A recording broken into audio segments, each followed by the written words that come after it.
मिथुन राशि वाले बंधुओं, आप सभी का बहुत बहुत स्वागत है, हृदय से अभिनंदन है मिथुन राशि भिंड यूट्यूब चैनल में। तो मिथुन राशि वालों, जरा ध्यान से समझिए। एक ऐसी चीज, एक ऐसा दिव्य पदार्थ जिसे आपको पूरे मई के महीने पानी में डालकर पीना है।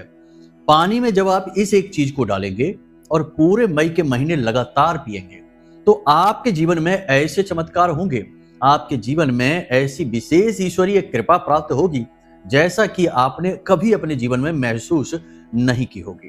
कारण इसका यह है कि यह एक दिव्य चीज आपके अंदर से सकारात्मक ऊर्जा को आपके जीवन में फैलाने का कार्य करेगी। आपके खुद के शरीर में आपको एक अद्भुत ऊर्जा, दिव्य कृपा का अनुभव होगा। आपके आसपास के वातावरण में सकारात्मक ऊर्जा का तेज प्रवाह आपको महसूस होगा। आपके घर परिवार और आपके कार्यस्थल पर आपका वर्चस्व बढ़ेगा, आपसे लोग प्रेम करेंगे और आपकी बात हर जगह मानी जाएगी। अब रही बात समस्याओं की, तो आपके जीवन में जो आज के समय में समस्या चल रही है, चाहे वह समस्या धन से संबंधित हो, चाहे पारिवारिक कलह क्लेश से संबंधित हो, चाहे कर्जे की समस्या हो, या फिर घर में बीमारियों का वास हो गया हो, या आपके स्वयं के शरीर में बीमारी स्थिर रूप में विराजमान हो गई हो, हर एक समस्या का निदान इस एक चीज में जुड़ा हुआ है। आपको बस इस एक चीज को एक निश्चित नियम अनुसार, निश्चित क्रिया अनुसार अपने जीवन में लेकर आना है, फिर इसे जल में मिलाकर नियमित पीना है। अब इस मई के महीने में ही क्यों आपको ऐसा करना है, इसके पीछे का भी एक विशेष कारण है। देखिए, हर एक महीने, हर एक समय और काल में ग्रहों की स्थितियां परिवर्तित तो होती रहती हैं। तो इस मई के महीने में कुछ विशेष ग्रहों के राशि परिवर्तन होने जा रही हैं। सूर्य देवता का गोचर होने जा रहा है वृष राशि में। यह बहुत ही खास होगा। वृष राशि शुक्र की राशि है और शुक्र की राशि होने के नाते जब सूर्य देव इस राशि में प्रवेश करेंगे 15 मई को, तो एक तरह से यह शुक्र आदित्य योग का निर्माण करेंगे। यानी कि यह एक धन योग होता है, महालक्ष्मी योग होता है, और इस योग के बनने से आपके जीवन में धन की कहीं ना कहीं से विशेष व्यवस्थाएं बनेंगी, विशेष ऐसे योग बनेंगे जो आपके जीवन में धन चुंबक की तरह आकर्षित होने लगेगा। इसी के साथ साथ गुरु का गोचर होगा 14 मई को। यह भी बड़ा ही खास है, मीन राशि में होगा, बड़ा ही खास गोचर है। इस गोचर से भी आपको बड़ा लाभ प्राप्त होगा। इसका कारण यह है कि मिथुन राशि, जिसमें कि देव गुरु बृहस्पति का गोचर होने जा रहा है, क्षमा करना हमने मीन राशि कह दी, लेकिन मीन नहीं, मिथुन राशि में बृहस्पति का गोचर होने जा रहा है। तो 14 मई को जब यह गोचर होगा तो उसके बाद बुध की राशि है यह, और बुध और गुरु का मेल बड़ा ही सुंदर होता है। ज्ञान का, बुद्धि का विकास होता है, व्यापार में उन्नति होती है, धन संपत्ति जीवन में आकर्षित होती है, और सबसे महत्वपूर्ण बात कि जातक का मन शांत होता है, आत्मविश्वास बढ़ जाता है, परिवार में सुख शांति होती है, और किसी भी प्रकार का जो श्राप है, किसी भी प्रकार की नकारात्मक ऊर्जा है, किसी भी प्रकार का तंत्र मंत्र है, वह कमजोर पड़ने लगता है। याद रखना कि बृहस्पति यानी कि गुरु संपूर्ण कुंडली का आधार होता है। जितने भी ग्रह, नक्षत्र और गोचर होते हैं, और जितने भी भाव हैं, कुंडली के 12 भाव हैं, इन सब में देव गुरु बृहस्पति का सबसे प्रमुख स्थान माना जाता है, क्योंकि यह कुंडली का सबसे ज्ञानवान ग्रह होता है। ग्रह माला में इसका सर्वोच्च स्थान है ज्ञान के विषय में, आध्यात्म के विषय में। इसीलिए कुंडली का आधार गुरु को माना जाता है, कुंडली की ऊर्जा मंगल को माना जाता है। तो कहने का मतलब यह है कि आने वाले समय में, इस मई के महीने में आपको बड़े लाभ मिलने वाले हैं। लेकिन ये बड़े लाभ आपको मिलेंगे कब? जब आप कुछ विशेष उपाय, क्रियाएं करेंगे। और इसी विशेष उपाय और क्रिया के क्रम में आज हम आपको बताने जा रहे हैं इस एक चीज के विषय में। इस एक चीज को आपको लगातार पूरे मई के महीने अपने पानी में मिलाकर पीना है। और कैसे पीना है, क्या पीना है, इसे तो हम आपको विस्तार से बताएंगे ही, लेकिन इसी के साथ साथ अगले 5 से 7 दिनों में घटने वाली कुछ विशेष घटनाओं के विषय में भी आपको बताएंगे। कुछ नकारात्मक और कुछ सकारात्मक घटनाएं होंगी, कुछ संकेत होंगे जो दिव्य ऊर्जाओं के आपको प्राप्त हो रहे हैं। कारण इसका यह है कि समय परिवर्तित होने वाला है, अनुकूल समय आने वाला है, और जब समय परिवर्तित होता है तो जो आपके आसपास दिव्य शक्तियां होती हैं, आपके पुरखे पूर्वज, या आपके जो देवता हैं, आराध्य देव हैं, कुल देवता हैं, वे आपको संकेत देना प्रारंभ करते हैं। तो आपको इन संकेतों को पकड़ना चाहिए, क्योंकि जब आप इन संकेतों को पकड़ेंगे तो अपने जीवन में परिवर्तन करना भी शुरू कर देंगे और इससे एक ऊर्जा का संचार शुरू होता है। आपके आसपास ऊर्जा का वातावरण बनना शुरू होता है और फिर ग्रहों का परिवर्तन पूरा प्रभाव आपके जीवन में लेकर आता है। कहने का मतलब यह है कि इस कार्यक्रम में हम आपको 3-4 बड़ी ही प्रमुख बातें बताने वाले हैं। पहले तो हम उस चीज के विषय में बताएंगे, दूसरा हम आपको आने वाले 5 से 7 दिनों की सटीक भविष्यवाणियां बताएंगे, कुछ अच्छी कुछ बुरी।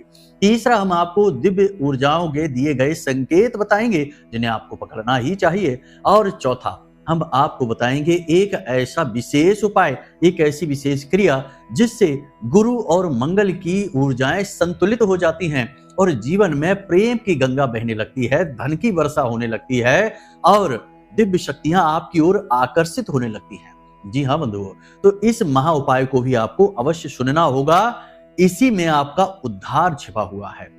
तो चलिए बंधुओं, उम्मीद करते हैं कि आप हमारी बातों को समझ रहे हैं। कार्यक्रम में अंत तक अवश्य ठहरेंगे क्योंकि बड़ी मेहनत से, लगन से हमने आपके लिए यह कार्यक्रम बनाया है।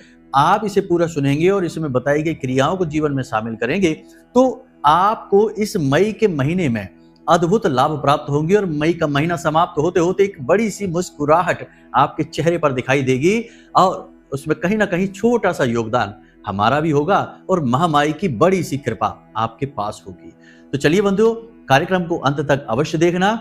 माई को याद करते हुए, महामाई को अभिवादन करते हुए इस कार्यक्रम को प्रारंभ करते हैं। कमेंट बॉक्स में पूरे भक्ति भाव के साथ लिख डालिए, जय मां भद्रकाली कृपा करो। महामाई इतनी दयालु है कि वे निश्चित तौर पर आपके ऊपर कृपा करेंगी, हमें पूर्ण विश्वास है। इसी के साथ साथ यदि माई के लिए भाव गहरा है, जो कि होना ही चाहिए, हमारी माँ, आपकी माँ, सबकी माँ एक तरफ और महामाई एक तरफ। अपनी माँ के लिए तो भाव सबके लिए होता है, लेकिन जो इस ब्रह्मांड की माँ है, हर एक माँ की भी माँ है, उसके लिए भी भाव मन में अवश्य होना ही चाहिए, वरना तो जीवन ही व्यर्थ है। तो चलिए कमेंट में लिख डालिए कि मैं भी माई के परिवार का हिस्सा हूं। बड़े गर्व की बात है यह। याद रखना कि यह जो कार्यक्रम है, ये महामाई के धाम से ही प्रसारित हो रहा है। तो इस कार्यक्रम में बताई गई हर एक बात की प्रामाणिकता की जिम्मेदारी हम लेते हैं। जो बातें हम बताने जा रहे हैं वे 100% गारंटीड हैं, आपके ग्रह गोचरों पर आधारित हैं, आपके जीवन में चल रही क्रियाओं पर आधारित हैं और महामाई के द्वारा दिए गए संकेतों पर, अनुभवों पर आधारित हैं। इसलिए इन बातों को झुटलाया नहीं जा सकता है और इनकी संपूर्ण जिम्मेदारी हम लेते हैं। बस आप धैर्य से कार्यक्रम को सुनिए और अंत तक आपको अद्भुत ज्ञान प्राप्त होगा। तो चलिए बंधु, अपने मूल विषय को अब शुरू करते हैं, ध्यान से समझिए। प्यारे मित्रों, हमारे अत्यंत प्रिय और परम पूज्य अमिताचार्य जी के पास माँ बगलामुखी और माँ भद्रकाली की साधनाओं का वर्षों का अनुभव है और माता रानी की इनके ऊपर पूर्ण कृपा और सिद्धि है। आचार्य जी ने अपने सटीक कुंडली विश्लेषण और श्रेष्ठतम उपायों के माध्यम से हजारों लोगों के जीवन को खुशियों से भरा है। आचार्य जी का कुंडली विश्लेषण और उपाय करवाने का तरीका इतना अद्भुत है कि जीवन के हर एक दुख और कष्ट का कारण जड़ से ही समाप्त हो जाता है। फिर समस्या चाहे जैसी भी हो, कर्जा बहुत बढ़ गया हो, व्यापार चल नहीं रहा हो, बीमारियों में आप बर्बाद हो चुके हो, रिश्तों में प्रेम समाप्त हो चुका हो, या फिर नौकरी ही ना मिल रही हो, विवाह में देरी होती हो, कैसी भी समस्या हो, इन समस्याओं का कारण क्या है, कौन सी महादशा परेशान कर रही है, कौन सा दोष लगा हुआ है, सब कुछ आचार्य जी इतना सटीक बताते हैं कि वर्षों वर्ष के दुख कुछ ही दिनों में समाप्त हो जाते हैं। अगर आपके जीवन में भी कोई ऐसी संकट की घड़ी है तो यही सही समय है जब आप पूज्य आचार्य जी के हाथों से अपनी कुंडली का विश्लेषण करवाएं और वर्षों से चल रहे दुखों और संकटों के इस चक्र से बाहर निकल जाए। प्यारे मित्रों, अभी वीडियो में दिए गए नंबरों पर फोन करिए और अपनी कुंडली का श्रेष्ठतम आकलन करवा डालिए। जिंदगी बदलने का ये सबसे बड़ा मौका हाथ से मत जाने दीजिएगा। जय माई की, महामाई आपका कल्याण करे। सबसे पहले बात करते हैं आने वाले 5 से 7 दिनों की विशेष भविष्यवाणियां। तो सबसे पहले बात करते हैं सेहत के विषय में, क्योंकि यही तो सबसे बड़ा सुख है। पहला सुख है सुंदर काया। तो सुंदर काया यानी कि स्वस्थ काया, हेल्दी बॉडी। तो हेल्दी बॉडी आपकी रहेगी कि नहीं अगले 5 से 7 दिनों में, ध्यान से समझिए। हेल्दी शरीर यानी स्वास्थ्य आपके पास अगले 5 से 7 दिनों में रहेगा। परंतु इसके लिए आपको 3 काम करने होंगे। पहला काम यह है कि अपने स्वास्थ्य का ख्याल रखना होगा। दूसरा काम यह है कि खान पान का विशेष ख्याल रखना होगा। और तीसरा काम यह है कि योग, प्राणायाम और आध्यात्म से जुड़ना होगा। चौथा काम एक और आपको बता देते हैं कि अनुशासन में रहना होगा। अनुशासन केवल इतना ही नहीं है कि समय से सो गए और समय से जाग गए। अनुशासन मतलब कि खान पान का अनुशासन, घूमने फिरने का अनुशासन और समय बर्बाद ना करने का अनुशासन, और सबसे महत्वपूर्ण कि हर एक कार्य को निश्चित समय पर पूर्ण कर लेने का अनुशासन। यदि आप ये सारी चीजें मानते हैं, उल्टी सीधी चीजें नहीं खाते, इधर उधर व्यर्थ में घूमकर, व्यर्थ की यात्राओं में जाकर, टूरिस्ट प्लेस पर घूम रहे हैं यूं ही बिना मतलब में, या फिर यूं ही दोस्तों यारों के साथ इधर उधर भटक रहे हैं, अपना काम का होश ही नहीं है, अपने काम पर ध्यान ही नहीं है, बस यूं ही मस्ती में घूम रहे हैं, तो ऐसे में क्या होगा? देवताओं की कृपा कैसी रहेगी? ये जीवन जो मिला है यह कर्म के लिए मिला है, अपने आत्म उत्थान के लिए मिला है, किसी और पर एहसान करने के लिए नहीं मिला है। और ना ही इस संसार में आकर आपने इस संसार पर कोई एहसान किया। ये संसार तो सिर्फ एक टेस्ट पेपर है, एक परीक्षा पत्र है जो आपको मिला है। आप कैसे इस परीक्षा पत्र को हल करते हैं, इसी के हिसाब से ऊपर वाला यह तय करेगा कि अगले जन्म, या यूं कहे कि ब्रह्मलीन आप कब होंगे। आपकी सीढ़ी एक के बाद एक आपको आगे बढ़ना है, चढ़ना है उन पर। या तो आपके कर्म आपको नीचे गिराएंगे, पशु योनि तक पहुंचा देंगे, या फिर आपके कर्म आपको और ऊपर ले जाएंगे। तो बस काम करना है, मेहनत करनी है, लगन से काम करना है, मन में ईश्वर की भक्ति रखनी है, ईश्वर में पूरी आस्था और विश्वास रखना है, और बस इसी से आत्मोत्थान होता है। सत्य की राह पर चलना है। समय बर्बाद करने में या फिर इधर उधर की फिजूल बातें करने में कभी भी विश्वास नहीं रखना है। यही तो है ईश्वर की विशेष कृपा, और यही है सतमार्ग पर चलना। तो बस यही आपको करना है, तो आपका स्वास्थ्य अच्छा रहेगा। लापरवाही का नतीजा खतरनाक होगा, और इतना खतरनाक होगा कि आप अपना काम छोड़ छाड़कर घर पर लेटना पड़ेगा अगर आपने अपने स्वास्थ्य का जरा भी ख्याल नहीं रखा। बेशक काम करने के चक्कर में ही आप अपने स्वास्थ्य को भूलेंगे तो ऐसे बीमार होंगे कि आपको घर पर रुकना पड़ेगा। काम तो छूट ही जाएगा, सेहत भी आपकी खराब हो जाएगी। विशेष ख्याल रखने की आवश्यकता है सेहत की, ठीक है, क्योंकि मंगल नीच के चल रहे हैं, 100% आपको बीमार करेंगे, तो थोड़ा सावधान रहने की आवश्यकता है। अब बात करते हैं दूसरी भविष्यवाणी। अगले 5 से 7 दिनों में आपको कर्जा लेना पड़ेगा। कर्जा किसी न किसी रूप में आपके पास आएगा, हर हाल में आएगा, आप रोक नहीं सकते हैं। देखिए, जो नियम है, जो विधि का विधान है, उसे रोका नहीं जा सकता। वह विधि ने अपने हाथ में ले रखा है। हानि लाभ जीवन मरण, यश अपयश विधि हाथ। हानि मतलब कर्जा। तो जब आप पूर्ण रूप से अपने जीवन में व्यवस्थित चलेंगे, हर निर्णय को सोच समझ कर लेंगे, तो आप कर्जा भी यदि ले लेते हैं तो उससे मुक्ति के मार्ग भी आपको पता रहते हैं कि कैसे इससे बाहर निकलना है। लेकिन यूं ही अंधों की तरह हम जीते हैं, हमें होश ही नहीं कि हम क्यों पैसा ले रहे हैं। जिसे हम जरूरत समझ रहे हैं, क्या सचमुच में वो जरूरत है? हमने देखा है कि लोग महंगे महंगे मोबाइल फोन लेने के लिए कर्जा ले लेते हैं, महंगे महंगे चीजें खरीदने के लिए कि मोबाइल लेना है, गाड़ी लेनी है, और यूं ही कर्जा लिए जा रहे हैं। और बाद में कहते हैं कि महाराज जी, हमारा कर्जा ही नहीं चुकता है, एक के बाद एक कर्जा हमारे पीछे लगा हुआ है। तो किसने कहा कि बहुत महंगा फोन चलाना है? किसने कहा कि ब्रांडेड कपड़े ही पहनने हैं? किसने कहा कि दुनिया में दिखावेबाजी करके ही जीवित रह सकते हैं? साधारण जीवन जीकर भी आप बड़ी खुशहाली के साथ रह सकते हैं। तो बुद्धिमानी का पूर्ण परिचय आपको देना है। देखिए, हमारी बातें थोड़ी सी कठोर हो सकती हैं, किसी के दिल को चुभ सकती हैं, लेकिन बातों में सच्चाई है, इसीलिए बात चुभेगी।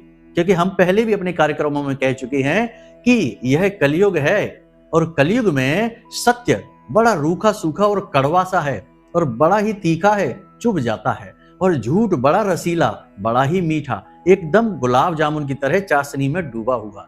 लेकिन समस्या यह है कि जैसे ही झूठ जीवन में आता है, जीवन निरर्थक हो जाता है, अर्थहीन हो जाता है, बिल्कुल बिना पतवार के नाव की तरह जीवन हो जाता है, कहीं का कहीं भटकता हुआ निकल जाता है। लेकिन जो सत्य की राह पर चलता है, उसका जीवन रूखा सूखा और कड़क हो सकता है, लेकिन वह चलेगा मार्ग पर ही, क्योंकि सत्य पर चलने वाले का हाथ स्वयं भगवान पकड़ते हैं। इसीलिए कमजोर होने के बावजूद भी पांडवों का साथ भगवान श्री कृष्ण ने दिया, क्योंकि वो सत्य की राह पर चल रहे थे। तो याद रखना कि आपको सत्य कड़वा लग सकता है, लेकिन सत्य की खूबी यही है कि वह अपने आप में पूर्ण है। उसे दिखावेबाजी की जरूरत नहीं है, नाटक की, ड्रामेबाजी की आवश्यकता नहीं। इसलिए थोड़ी सी कड़वी बातें हो जाती हैं, तो इन बातों के सार को समझना है, ठीक है। तो चलिए यहां तक आपने समझ लिया, कर्जा नहीं लेना है, लेंगे तो आप जरूर, लेकिन कर्जा लेने में बुद्धिमानी का प्रयोग करना है। 100 रुपए की जरूरत पड़ रही है तो कोशिश करें 50 रुपए में ही काम चल जाए, 50 रुपए का ही कर्जा लें, कम से कम कर्जा लें। कर्जा लेते समय राहु काल का अवश्य ध्यान रखें।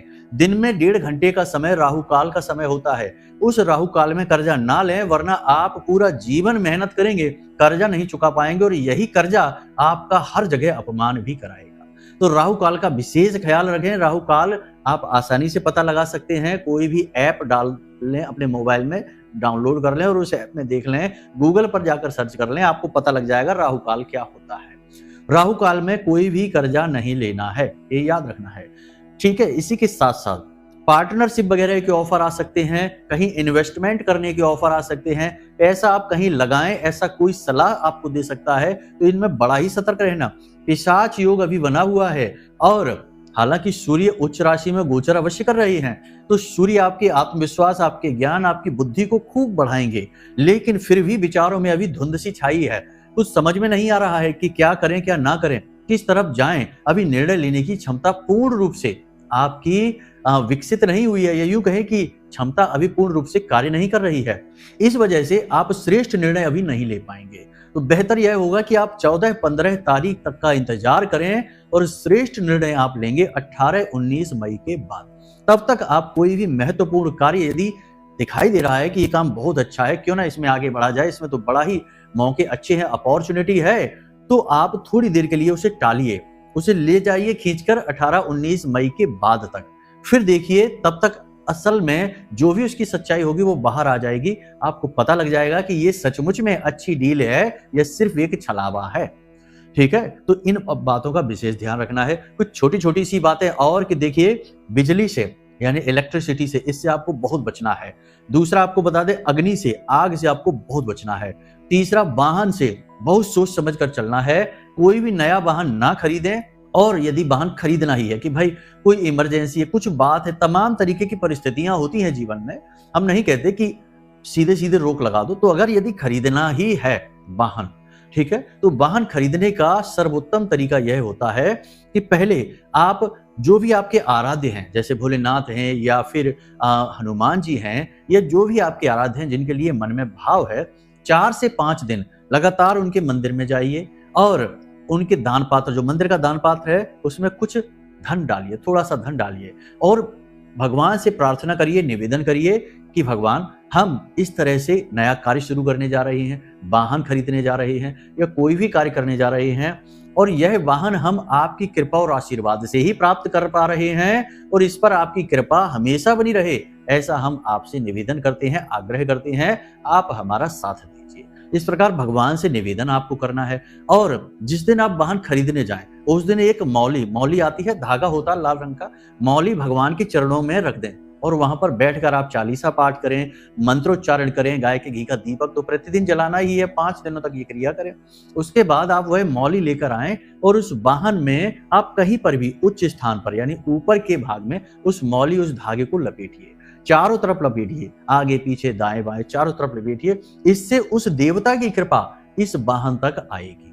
यदि हनुमान जी की सेवा आप करते हैं तो हनुमान जी के बाएं पैर का सिंदूर उस वाहन में उच्च स्थान पर लगा दीजिए, चारों तरफ लगा दीजिए। फिर देखिए कि वह वाहन कैसा आपका फलित होगा। ठीक है, देखो हर चीज का विधान है, हर चीज का नियम है। अगर आप इस तरह से करेंगे या चलेंगे तो आप कभी भी कोई भी वाहन खरीदेंगे, ना तो वह दुर्घटनाग्रस्त होगा, ना ही उसमें जरूरत से ज्यादा टूट फूट होगी, ना ही वह आपके पैसे की बर्बादी कराएगा, आपको परेशान नहीं करेगा। ठीक है, तो इस तरीके से आप वाहन खरीदना। बाकी कोई भी महत्वपूर्ण आपको कार्य नहीं करना है, ये हम आपको बता चुके हैं। देखिए छोटी छोटी बातें हैं, लेकिन बातें बहुत महत्वपूर्ण होती हैं, इनके परिणाम बहुत बड़े होते हैं। हमेशा छोटी बात ही लोग अनदेखी करते हैं और बाद में उसके बड़े दुष्परिणाम जब जीवन में आते हैं तो लोग रोते फिरते हैं कि गुरुजी हमने तो कोई गलती नहीं की, लेकिन हमें इतने दुख क्यों मिल रहे हैं, हमारा काम क्यों नहीं चल पा रहा। गलतियां छोटी छोटी इतनी सारी कर ली कि एक बड़ा दुष्परिणाम निकल कर बाहर आ गया। तो इसको समझना बहुत जरूरी है। तो ये भविष्यवाणियां हो गई हैं। कुछ छोटी छोटी भविष्यवाणियां और हैं कि अपनी वाणी पर आपको नियंत्रण रखना है अगले 5 से 7 दिन, वरना झगड़ा हो सकता है, तनाव विवाद हो सकता है। साथ ही आपको वाहन आदि संभल कर चलाना है, वरना दुर्घटना छोटी मोटी हो सकती है। ऊंचे स्थानों पर संभल कर जाना है, गिर सकते हैं, फिसल सकते हैं, चोट लग सकती है। और रात्रि के समय कहीं घूमने या विचरण करने नहीं जाना है, किसी पर भी पूर्ण विश्वास नहीं करना है। धोखा घात हो सकती है आपके साथ, कोई चोट कर सकता है, जानबूझकर षड्यंत्र रच के आपको चोट पहुंचा सकता है। तो इन बातों को आपने ध्यान से समझ लिया। ये बातें आपके जीवन में 70 से 80% सटीक बैठेंगी। आप इन्हें बस ध्यान से समझकर देखना अगले 5 से 7 दिनों में क्या हो रहा है कि नहीं, ठीक है। बाकी अब बात करते हैं संकेतों की, क्योंकि देखिए समय परिवर्तित जब होता है धीमे धीमे, तो देवताओं के संकेत मिलने शुरू होते हैं। तो अब संकेतों को ध्यान से समझिए। 3 तरीके के संकेत ही हम आपको बताएंगे, ज्यादा नहीं। फिर आप खुद ही समझ जाएंगे कि पॉजिटिव समय आ रहा है, आपका नजदीक है और आपको क्या करना है। अगर आपको सपने में पक्षी दिखाई देते हैं 3-4 तरीके के, हंस दिखाई देता है, नीलकंठ दिखाई देता है, मोर दिखाई देता है, या फिर किसी भी प्रकार का कोई भी उड़ता हुआ पक्षी दिखाई देता है, तो आप समझ जाना कि देवताओं की कृपा आपके ऊपर है, आपको शुभ संकेत मिल रहे हैं। कोई बड़ा अवसर, कोई बड़ा मौका आपके जीवन में आने वाला है। जैसे ही ग्रह परिवर्तित होंगे आपको अवसर प्राप्त होंगे। 14-15 तारीख से लेकर 18-19 तारीख के बाद आपके जीवन में शुभ घटनाएं घटेंगी, आपको एक बहुत बड़ा मौका मिलेगा। इसी के साथ साथ यदि आपको सपने में हाथी दिखाई देता है, बरगद दिखाई देता है, घोड़े दिखाई देते हैं, या फिर कोई देवी देवता दिखाई देते हैं, तो यह भी बड़ा ही शुभ संकेत है। देवी देवताओं का कोई देव स्थान, देवालय वगैरह दिखाई देता है, कोई देवी देवताओं का चिन्ह वगैरह दिखाई देता है, तो यह भी बड़ा शुभ संकेत है। इससे भी यह प्रमाणित होगा कि आपके जीवन में शुभ घड़ियां आ रही हैं, देवता आपको शुभ संकेत दे रही हैं। इसी के साथ साथ अगले 5 से 7 दिनों में यदि यह होता है कि आप जा रहे हैं कहीं पर और आपके सामने से गाय चली आ रही है, ठीक है, आपके सामने से गाय चली आ रही है और वह आपके बगल से निकल जाती है, तो यह शुभ संकेत है। देखिए, वैसे तो लोग कहेंगे कि ये कौन सी बड़ी बात है, ये तो अक्सर ही ऐसा हो जाता है। तो अक्सर इस तरीके से नहीं होगा। इस बार जो आपके सामने गाय आएगी वह आपको ऐसा लगेगा जैसे आपके लिए ही आ रही है, ऐसा लगेगा ठीक आपके सामने आ रही है, फिर ठीक आपके सामने से आकर रास्ता बदल कर निकल जाएगी। यह बड़ा ही शुभ संकेत है। यदि आप घर से बाहर निकलें अगले 5 से 7 दिनों में और कोई पूजा पाठ करने वाला व्यक्ति, धार्मिक व्यक्ति, कोई गुरुजन या फिर कोई बड़ा बुजुर्ग जो बड़ी ही शुद्ध बुद्धि का इंसान है, बहुत से लोग ऐसे होते हैं ना, आपके रिश्ते में भी होंगे, आपके गली मोहल्ले में ऐसे लोग होंगे, कुछ गिने चुने ही होते हैं, ऐसे 100-200 में से एक आध ही ऐसा होता है जो सचमुच का ज्ञानी है, सत्य के मार्ग पर चलने वाला है और भगवान का भक्त है। यदि आपको उसके दर्शन हो जाते हैं सुबह सुबह, तो समझिए कि आपको शुभ संकेत मिल रहे हैं। इसी प्रकार यदि आपके मन में इच्छा होती है कि आप किसी धार्मिक स्थान पर जाएं, भगवान के दर्शन करें, ईश्वर की कृपा प्राप्त करें, और आप कोई पूजा पाठ अनुष्ठान शुरू कर देते हैं अगले 5 से 7 दिनों में, छोटा मोटा ही सही, तो समझिए कि देवी देवताओं की अति कृपा आपके ऊपर हो चुकी है। शुभ समय नजदीक है, आपका जीवन बदलने वाला है। ठीक है, ये हमने संकेतों के विषय में बताया। अब आपको बताते हैं उस एक चीज के विषय में। देखिए, पंचमुखी रुद्राक्ष बहुत ही शक्तिशाली होता है, पंच महाभूतों का प्रतीक होता है। कोई चाहे कुछ भी कहे कि ये 7 मुखी, ये 10 मुखी, ये 1 मुखी, ये देखो, सबकी अपनी अलग ऊर्जा है, सबका अपना प्रयोग है, लेकिन पंचमुखी रुद्राक्ष का कोई तोड़ नहीं है। यह सर्वशक्तिमान है, क्योंकि पंच महाभूतों से यह प्रकृति बनी है, पंच तत्व से ही संपूर्ण ब्रह्मांड बना है, और इन्हीं पंच तत्वों का प्रतीक है यह पंचमुखी रुद्राक्ष। और भगवान भोलेनाथ का अंश है इसमें, इसलिए यह बहुत ही महत्वपूर्ण और बहुत ही पवित्र हो जाता है। और आप ध्यान से समझिए कि चाहे राहु हो, केतु हो, चाहे शनि हो, या कोई भी अन्य ग्रह क्यों ना हो, भोलेनाथ के आगे सब बिल्कुल शून्य हैं, क्योंकि देवों के देव महादेव सबके ऊपर हैं। ठीक है, तो आपको क्या करना है कि पंचमुखी रुद्राक्ष एक लेना है। इस रुद्राक्ष को रोज पानी में डालकर रात्रि के समय रख दीजिए। कैसे रखना है, ध्यान से समझिए। आपको एक पात्र लेना है, तांबे का पात्र आप ले सकते हैं, कांच का पात्र आप ले सकते हैं। तांबे के इस पात्र में जल भरना है, छोटा सा भी पात्र ले सकते हैं, और उसमें आपको रुद्राक्ष डाल देना है। अब यह रुद्राक्ष अगर शुद्ध होगा तो यह डूब जाएगा, जमीन में तली में जाकर बैठ जाएगा। और यदि अशुद्ध होगा, यानी कि प्लास्टिक का होगा या किसी अन्य प्रकार का, क्योंकि आजकल मिलावटी दौर है, हर चीज में मिलावट, अति की मिलावट है, तो प्लास्टिक का भी हो सकता है, तो वह तैरने लगेगा। ठीक है, तो यह रुद्राक्ष जब अगर तली में बैठ जाता है, और देखना कि रुद्राक्ष ज्यादा चमकता ना हो, ज्यादा घिसाई ना हुई हो, शुद्ध स्वरूप में हो, रूखा सूखा सा हो, लकड़ी जैसा दिखाई देता हो, तो समझना ठीक है। तो वह तली में बैठ जाए तो समझ लेना शुद्ध है। अब आपको प्रतिदिन यही करना है कि रात्रि के समय एक पात्र में रुद्राक्ष डालकर अपने सिरहाने रखकर सो जाना है।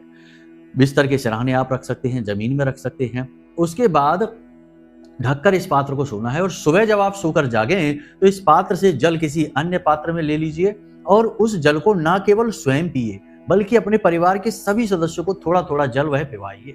बहुत ही शुभ हो गया है यह जल। इस जल में दिव्य शक्तियां समाहित हो गई हैं। रुद्राक्ष ने इसे पूर्ण रूप से पवित्र कर दिया है। यह जल आपके जीवन में ऊर्जा का ऐसा अद्भुत प्रवाह करेगा कि आप खुद भी आश्चर्य में पड़ जाएंगे। जल को ऊर्जा का सुचालक कहा जाता है। जल में ऊर्जा बड़ी तेजी से प्रवाहित होती है। इसी वजह से जो रुद्राक्ष की ऊर्जा है वह जल समाहित कर लेता है। और वैसे भी जल को तो ऊर्जा का केंद्र, ऊर्जा का धारक कहा जाता है। इसीलिए तो आपने देखा होगा पुराने समय में ऋषि मुनि किसी को श्राप देते थे या वरदान देते थे तो जल हाथ में जरूर लिया करते थे, और जल छिड़क कर ही श्राप वगैरह दिया जाता था। जल से शुद्धि होती है, जल से पूजा पूर्ण होती है, जल से देवता प्रसन्न होते हैं, और जल जीवन का आधार है। इसलिए रुद्राक्ष की ऊर्जा को जल अपने अंदर समाहित कर लेगा। फिर आप इसे रोज इसी तरह प्रयोग करिए। 30 दिन तक लगातार, यानी कि पूरे मई के महीने से लगातार आप प्रयोग करिए, और जैसे ही राहु का, केतु का, शनि का दुष्प्रभाव आपके ऊपर से हटेगा 18-19 मई के बाद चमत्कार ही हो जाएगा। आप खुद हमें फोन करके कहेंगे कि गुरुजी बहुत बहुत धन्यवाद। लेकिन वह धन्यवाद हमें नहीं, वह धन्यवाद जाएगा महामाई माँ बगलामुखी को, क्योंकि उन्हीं की सेवा, उन्हीं की कृपा से हम इस लायक हैं कि हम कुछ 2 बातें आपको बता पाते हैं। तो चलिए बंधु, आज के इस कार्यक्रम को यहीं विराम देते हैं। यदि मन में कोई प्रश्न उठे, कुछ बात पूछनी है या कुंडली विश्लेषण कराना है, क्योंकि कभी कभी जीवन में कुछ ऐसी चीजें होती हैं कि जो आपके काबू से बाहर होती हैं। लाख प्रयास करने के बाद, लाख मेहनत करने के बाद, तमाम उपाय क्रियाएं करने के बाद भी एक विशेष परेशानी है जिससे पीछा ही नहीं छूट रहा है। तो इसके लिए कुंडली दिखाना जरूरी रहता है, क्योंकि कुंडली में कुछ ऐसा है जो आपको जानना जरूरी है और उसका उपाय क्रियाएं करना जरूरी है जो आपकी कुंडली पर आधारित है। तो आप अपनी कुंडली का विश्लेषण करा लेना। वीडियो में नंबर हमने दे दिया है, इन्हीं नंबरों पर फोन करिए और अपनी कुंडली का विश्लेषण करा लीजिए। हम स्वयं आपकी कुंडली का विश्लेषण करके आपको दे देंगे। तो चलिए बंधु, हमेशा हंसते रहिए, मुस्कुराते रहिए, सकारात्मक रहिए, महामाई पर अपनी आस्था और विश्वास बनाकर रखिए, क्योंकि आपका उद्धार तो वहीं से होना है। प्रेम से बोलिए जय माई की। महामाई आपका कल्याण करें। धन्यवाद। हमारे प्रिय और परम पूज्य आचार्य जी ने अपनी साधनाओं के अनुभवों पर आधारित शक्तिशाली उपाय और क्रियाओं के माध्यम से हजारों लोगों के जीवन को पूरी तरह से बदला है। आचार्य जी के द्वारा बताया गया हर एक उपाय इतना सटीक और कारगर होता है कि जो भी इसे पूरे भाव के साथ कर लेता है उसे साक्षात महामाई की कृपा और आशीर्वाद प्राप्त हो जाती है। इसलिए निसंकोच इन उपायों को पूरे भाव के साथ करिए, आपका कल्याण होगा। जय माई की।